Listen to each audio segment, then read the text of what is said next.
फिर दिन हुआ,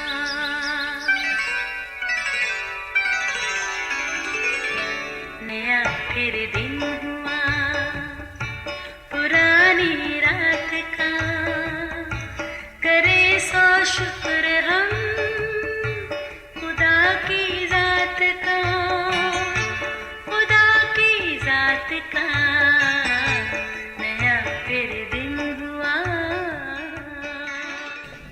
आज की आयत, जब तू सैलाब में से गुजरे तो मैं तेरे साथ हूँगा, और जब तू नदियों में से गुजरेगा तो वो तुझे ना डुबोएंगी। जब तू आग पर चलेगा तो तुझे आँच ना लगेगी और शोला तुझे ना जलाएगा। यसाया 43 बाब 2 आयत। अजीज़ो, तारीख़ की किताबों में टाइटैनिक का किस्सा बेहद मुख्तसर है।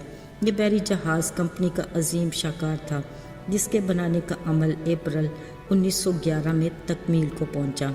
ये एक तारीखी जहाज़ था जिसमें यादगार सफ़र के लिए बहुत सौ ने आरज़ू की। इसमें एक किसान का घराना भी था। इसकी अपने घराने को टाइटैनिक में यादगार सफ़र पर ले जाने की ख्वाहिश अरूज पर थी। फिर बुकिंग करवाई और खुशी खुशी मुकर्रर वक्त का इंतज़ार करने लगे। अभी कुछ ही दिन बाकी थे कि किसान के छोटे बेटे को एक कुत्ते ने काट लिया। यूं इस तारीखी जहाज़ के सफ़र का शौक़ ही मांद पड़ गया। अब बच्चे का इलाज शुरू हुआ तो किसान की बीवी ने कहा कि आप बाकी बच्चों को लेकर जाएं, टिकट तो हाथ में है, यही पैसा भी ज़ाया ना हो, कम अज़ कम बाकी बच्चे मायूस तो ना हो।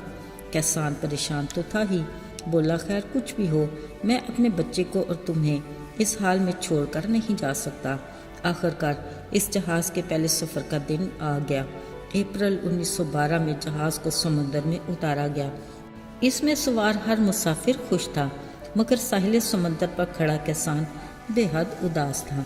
जाते जहाज़ को अलविदा कहते, धीरे धीरे हाथ हिलाते, ठंडी आ भरते, दिल में सोचने लगा, मेरे दिल की कितनी ख्वाहिश थी कि इस यादगार सफ़र पर मैं अपने घराने को ले जा सकूं, मगर ऐसा हो न सका। खैर, रब की जो मर्जी। यूं मायूस बोझल कदमों से चलता घर आया। अजीज़ों, फिर जब 5वें दिन अचानक से टाइटैनिक की तबाही का सुना तो जी दहल गया। फौरन बारगाहे इलाही में सजदे में पड़ गया और रब का शुक्र बजा लाया जिसने उसके घराने को इस बड़े खतरे से बचा लिया था। याद रहे, हर आने वाली मुश्किल और मुसीबत के पसे पर्दा खुदा का कोई ना कोई मकसद ज़रूर होता है।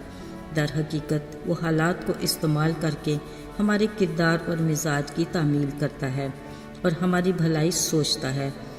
अजीज़ों, दुनिया में रहते हुए मुसीबतें तो आती ही रहती हैं, कोई भी शख्स इससे महफूज नहीं और ना ही किसी की ज़िंदगी मसाइल और मसाइब से मुबर्रा है। बस यूँ समझ लें, ज़िंदगी गोया मसाइब का सिलसिला है। कभी लगता है कि एक मुश्किल से निकले ही थे कि दूसरी मुसीबत सामने खड़ी हो गई, लेकिन बतौर मसीही तसल्ली में रहें कि खुदा अपने मुकर्रर करदा तरीके और अमल से हमारी तरक्की और नशोनुमा कर रहा है, जो हमारी रूहानी ज़िंदगी के लिए बड़ी ज़रूरी है। पतरस रसूल ने कहा, मुश्किलात और मसाइब मामूल की चीज़ें हैं। इसके बारे में उसने खुदा के रूह की तहरीक से आगाह किया, आए प्यारो, जो मुसीबत की आग तुम्हारी आजमाइश के ज़रिए तुम में भड़की है, ताज्जुब ना करो कि ये कोई अनोखी बात है। मेहरबान और रहीम बाप खुदावंद अपनी मुश्किलात के ज़रिए हमें अपनी कुर्बत में करीब ले आता है। उसका फरमान है कि मैं शिकस्ता दिलों के करीब हूँ और खस्ता जानों को बचाता हूँ। ये उसकी बेइंतहा मोहब्बत का नतीजा है, क्योंकि उसका प्यार गैर मशरूत है। वरना हमें तो ज़िंदगी के ऐसे तल्ख तजर्बात भी होते हैं कि मुश्किल वक्त में हमारे अजीज़ भी साथ छोड़ जाते हैं। लेकिन याद रहे कि सिर्फ दुखों और मुसीबतों ही में हम मसीह को तजर्बाती तौर पर जान सकते हैं। ऐसे हालात में हम खुदा के बारे में वो कुछ सीख सकते हैं जो किसी और तरह भी मुमकिन नहीं। अजीज़ो, यूसुफ खुदा का प्यारा था, वो उसे कैद खाना से बाहर भी रख सकता था। दानियल खुदा को प्यार करने वाला और उसका वफादार था, वो उसे शेरों की मार में जाने से बचा सकता था। वो यर्मिया नबी को दलदली घड़े में फेंक के जाने से बचाकर अपनी कुदरत को जाहिर कर सकता था।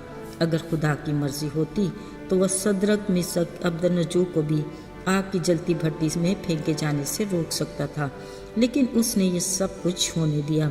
تاکہ نہ صرف وہ ان کو اپنی رفاقت میں اور قریب لے آئے بلکہ دوسروں کے لیے گواہی ہو اور خدا کے نام کو بھی جلال ملے۔ اصل میں مصیبتیں اور مشکلات ہمیں مجبور کرتی ہیں کہ ہم اندیکھے خدا پر مکمل بھروسہ یقین رکھیں تاکہ ہمارا ایمان مضبوط ہو۔ میرے عزیزو، جب ہم یہ مانتے ہیں کہ اس کی مرضی کے بغیر ایک پتا بھی نہیں ہل سکتا تو پھر اس کی اجازت کے بغیر ہم پر مشکل کیوں کر آ سکتی ہے؟ بطور مسیحی ہم پر جو کچھ بھی گزرتا ہے وہ خالق خدا کے ہاتھوں سے چھن کر آتا ہے، جس سے ہر صورت ہماری بھلائی ہی ہوتی ہے، اگرچہ ہمارا ازلی دشمن ابلیس تو ہم سے برائی ہی کرتا ہے۔ یاد رہے، ہر شے پر خدا کا اختیار ہے اور وقت اور حالات اسی کے کنٹرول میں ہیں، اس لیے ہم پر آنے والے حادثات خدا کے منصوبے میں محض واقعات کی حیثیت رکھتے ہیں۔ تسلی رکھیے، ہماری زندگی کا ہر دن اس کے کیلنڈر میں اور ہر واقعہ اس کی ڈائری میں درج ہے، اور جو کچھ پیش آتا ہے وہ ہمارے لیے روحانی اہمیت اور کوئی مفہوم رکھتا ہے۔ اس نے اپنے بندہ کے ذریعے فرمایا، ہم کو معلوم ہے کہ سب چیزیں خدا سے محبت رکھنے والوں کے لیے بھلائی پیدا کرتی ہیں، لہٰذا ہمیں اپنی خوشی، غم، خوشگوار اور پریشان کن واقعات سب کچھ خدا کے سپرد کرنا ہے۔ یقین کیجئے وہ ان سب کو ملا کر ہمارے لیے بھلائی ہی پیدا کرے گا۔ آئیے دعا کریں۔ اے عظیم اور جلالی خداوند، تیری حکمت ہماری محدود سوچ اور ناقص عقل سے پرے ہے، لیکن تو نے ہر بار ہمیں تسلی دی کہ مجھ پر بھروسہ رکھو، میں تمہارے لیے بھلا ہی کروں گا۔ باپ، ہمیں اس امید پر قائم رکھنا۔ یسوع کے مبارک اور بابرکت نام میں مانگتے ہیں، آمین۔